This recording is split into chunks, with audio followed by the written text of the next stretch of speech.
అల్లూరి సీతారామరాజు జిల్లా మారేడుమిల్లి అడవుల్లో టెన్షన్ వాతావరణం నెలకొంది. పోలీసులు మావోయిస్టుల మధ్య ఎదురు కాల్పులు చోటు చేసుకున్నాయి. ఉదయం 6 గంటల నుంచి 7 గంటల మధ్య ఎదురు కాల్పులు మొదలయ్యాయి. ఎక్స్చేంజ్ ఆఫ్ ఫైర్ లో 6 మావోయిస్టులు మృతి చెందారని పోలీసులు తెలిపారు. వారిలో మావోయిస్టు అగ్రనేత హిడ్మా ఉన్నట్లు తెలుస్తుంది.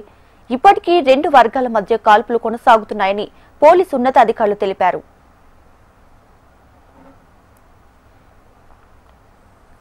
మారేడుమిల్లి ప్రాంతంలోని లోతట్టు అటవీ ప్రాంతాల్లో మావోయిస్టు అగ్రనేతలు తలదాచుకున్నారనే విశ్వసనీయ సమాచారం అందింది.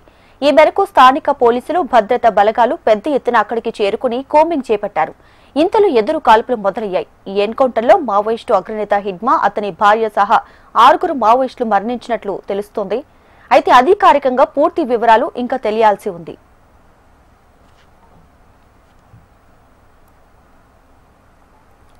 టైగర్ జోన్ లో ఈ రోజు ఉదయం 6 గంటల నుంచి 7 గంటల మధ్య ఎన్కౌంటర్ ప్రారంభమైంది. ఎన్కౌంటర్ లో మరణించిన హిడ్మాపై ₹1,00,00,000, ఆయన భార్యపై 50 లక్షల రివార్డు ఉంది.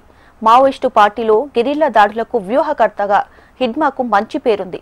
ఆపరేషన్ కగార్ తీవ్రతరం అవడంతో ఛత్తీస్గఢ్ నుంచి మారేడుమిల్లి వైపు హిడ్మా టీం వచ్చినట్లు పోలీసులకు సమాచారం అందింది. ఈ మేరకు భద్రతా దళాలు భారీ ఎత్తున కూంబింగ్ చేపట్టారు.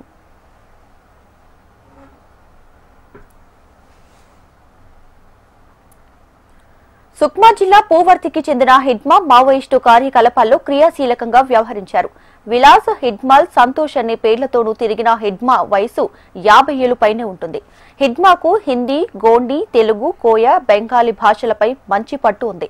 దండకారణ్యంలో మావోయిస్టు కమిటీలో కీలకంగా మారిన హిడ్మా 2017లో 25 మంది సిఆర్పీఎఫ్ జవాన్ల మృతికి కారణమయ్యారు. గెరిల్లా వార్ ఫేర్ స్కిల్స్ లో హిడ్మాది తిరుగులేని టాలెంట్.